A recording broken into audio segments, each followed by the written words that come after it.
Hola a todos y todas, yo soy Marisa y esto es Books by Emperador.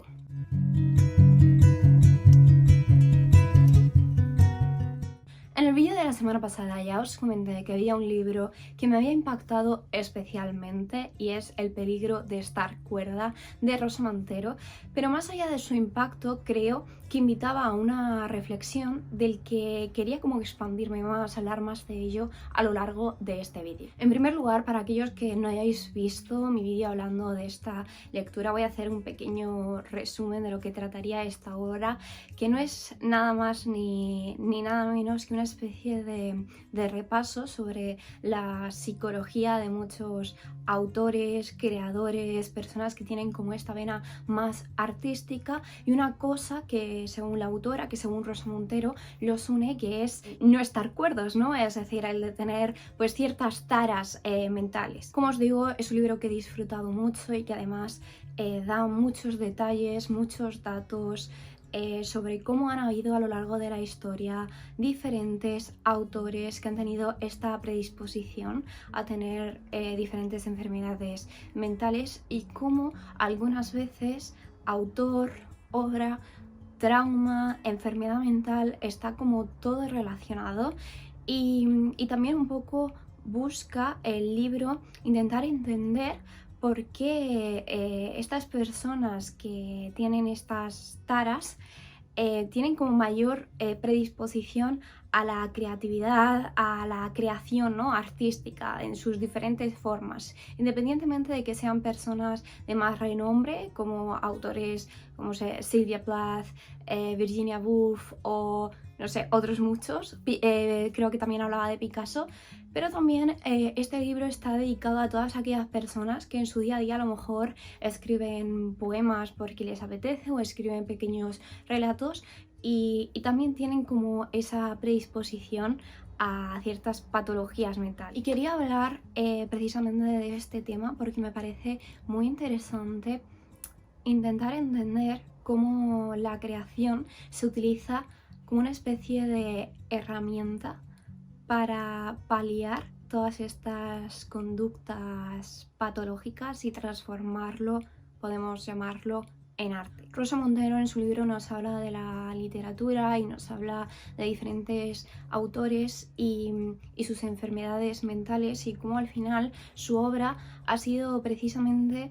su forma de mantenerse cuerdo, cómo a través de la escritura, cómo se asentaban en la realidad o podían mantenerse más estables, o incluso cómo la literatura, las historias que estos autores creaban, les podía algunas veces como mitigar la sensación de insatisfacción con una realidad, con una vida propia que realmente no es la que ellos querían vivir. Y todo esto a mí me parece una argumentación bastante interesante, pero también me ha creado como serias dudas con respecto a cómo nosotros debemos interpretar eso desde una perspectiva pues moderna, desde una perspectiva donde está como mucho más integrada la salud mental, el intentar pues someterse a terapia, intentar como avanzar en ese aspecto, porque claro, yo también lo que he visto a lo largo de este libro es que al final el sufrimiento, el dolor, episodios traumáticos de la infancia han sido esgrimidos al final como una herramienta de creación. Y no digo que no sea cierto. Por ejemplo, La campana de cristal de Sylvia Plath, no, si esta autora no hubiese tenido la vida que tenía, o no hubiese tenido la condición mental que ella tenía, la forma de afrontar los diferentes sucesos que tenía en su vida,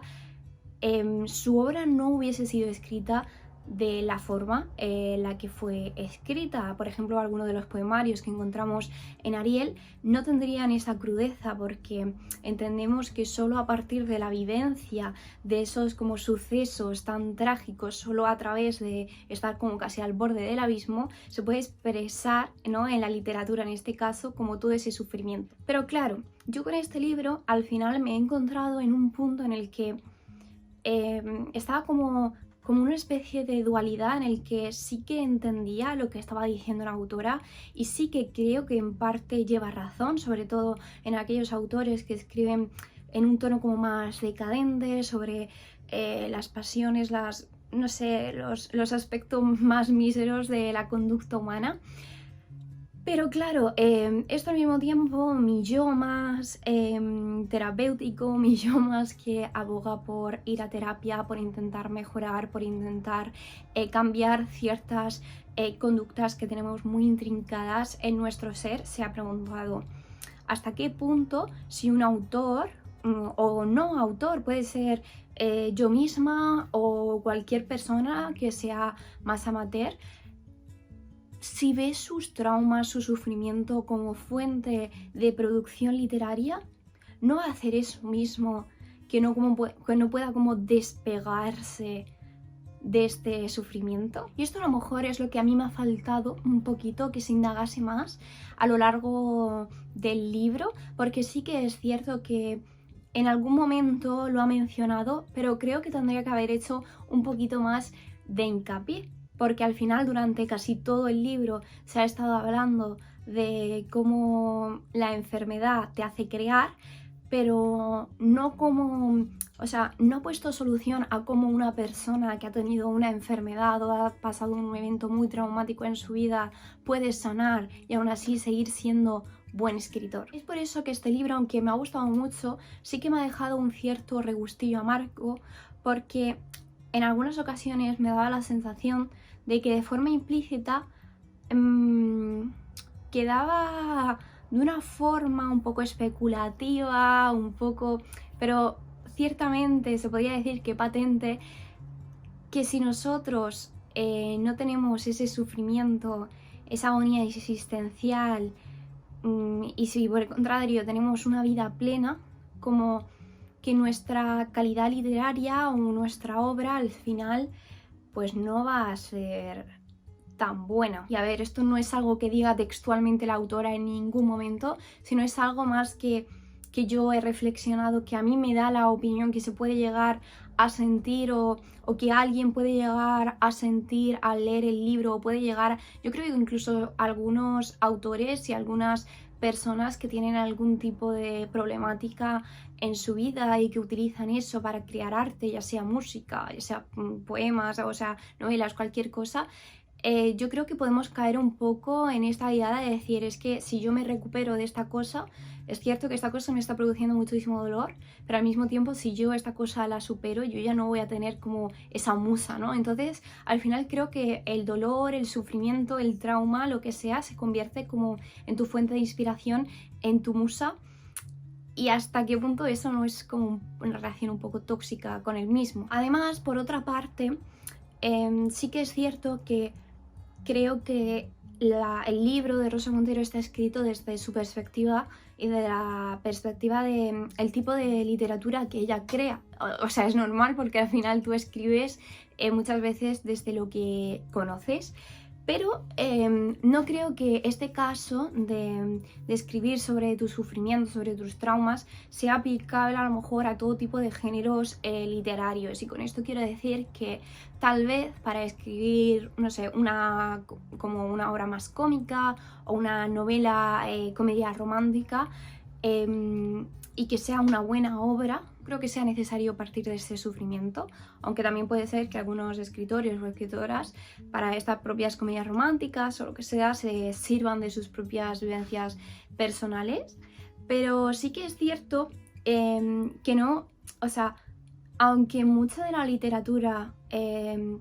habla sobre temas espinosos o tiene un punto ciertamente trascendental, tampoco creo que estemos actualmente en una literatura como en pleno romanticismo, donde la vida es una fuente de agonía existencial y todo gire en torno a una conducta súper pesimista, a sobre querer escapar de esta vida porque no podemos soportarla. O sea, creo que actualmente la literatura, es verdad que hay escritores con un estilo más decadente, pero no creo que todo sea con ese estilo, que la literatura siempre nos va a llevar a reflexionar, a intentar entender mejor el mundo, por qué estamos aquí y hacernos esas ciertas preguntas existenciales. No creo que estemos como en una época en donde predomine la decadencia frente a todo. Y es por ello que a lo mejor me ha faltado en este libro ese toque de decir, la literatura no solo tiene que servir para hablar de cosas malas, de cosas traumáticas o espinosas, sino que algunas veces un buen libro puede ser un libro que simplemente te haga pasar un buen rato, que esté basado en vivencias felices o no sé, algo que no sea especialmente desmotivador o desgarrador. También en relación con esto, creo que es el hecho de que hay muchos tipos de lectores diferentes y muchas razones por las que la gente lee. El otro día también me vi, pensando un poco en cómo dirigir, cómo hacer el guión de este vídeo, me vi una entrevista de Rosa Montero en formato podcast que estaba en YouTube y me dijo una cosa que me pareció bastante interesante, que era que aparte de cómo ella ponía el ejemplo de los escritores, como tener esas taras mentales, que al final los lectores, las personas que leemos mucho, como es mi caso también, las tenían según ella, porque al final son personas que como que necesitan un poco evadirse de su propia realidad o conocer mundos paralelos, conocer otras circunstancias. Y creo que esto también está muy relacionado con lo último que os decía, que no toda la literatura va a tener como el mismo tono decadente. ¿Por qué? Porque habrá veces donde la evasión de tu mundo consistirá en precisamente esa recreación más decadente con libros a lo mejor como, no sé, como La campana de cristal de Sylvia Plath o Cumbres borrascosas, donde se muestra todo lo malo del ser humano, todo lo despiadados que somos, y entonces ese lector decadente diga, llevo razón, este mundo es horrible. Pero algunas veces habrá lectores que simplemente su evasión de la realidad consista en cogerse un libro que les haga desconectar completamente de la realidad que ellos están viviendo, como puede ser leer una comedia romántica, donde todo sea mucho más tranquilo, con muchas buenas, mejores vibraciones, con un ambiente menos hostil, o simplemente, por ejemplo, los lectores de fantasía, como también es mi caso, donde al final se trata de una evasión a un mundo paralelo donde todo es posible. Entonces, teniendo esto en consideración, creo que tenemos que tener en cuenta que la literatura puede estar escrita desde puntos muy diversos. Si bien es cierto que lo traumático y lo decadente siempre va a tener un papel protagonista en los libros y en el mundo literario en general, porque al final creo que es algo como muy intrínseco a la condición humana, no es algo sobre lo que nos tengamos que, desde mi punto de vista, recrear demasiado. Y sobre todo en el caso de los escritores, que es sobre todo el motivo por el que quería hablar de este tema, yo creo que los escritores pueden ser más que sus traumas o sus vivencias pasadas o sus patologías mentales. Seguramente un escritor que esté atravesando por un momento difícil en su vida y después como que sea capaz de sanar o al menos mejorar en ese aspecto, como que su forma de escribir o sus obras cambien mucho, pero desde mi punto de vista eso no quiere decir que sean peores o mejores si son más decadentes o menos decadentes. Y bueno, esto sería un poco todo por hoy. La verdad es que me apetecía tener un vídeo así como más reflexivo. También os invito a que si tenéis algún pensamiento con respecto a este tema, que me lo pongáis en comentarios, porque realmente creo que es un tema bastante interesante y más en la sociedad en la que nos movemos a día de hoy. En definitiva, la creación artística y la expresión, si te sirve para sanar o si te sirve para expresar aquellas cosas que llevas dentro, creo que tienen que canalizarse de una forma que no se conviertan tampoco en tu talón de Aquiles y en una cosa como que no puedas dejar de atrás. Entonces me parece como un tema bastante complicado de encontrarle como la solución perfecta a la ecuación, porque realmente no hay como una solución, sino diferentes formas de verlo. Y bueno, espero que os haya gustado mucho este vídeo. La verdad es que ha sido cortito, pero no sé, me apetecía un poquito de charleta. Si os ha gustado, dadle like, suscribíos y nos vemos en el próximo vídeo.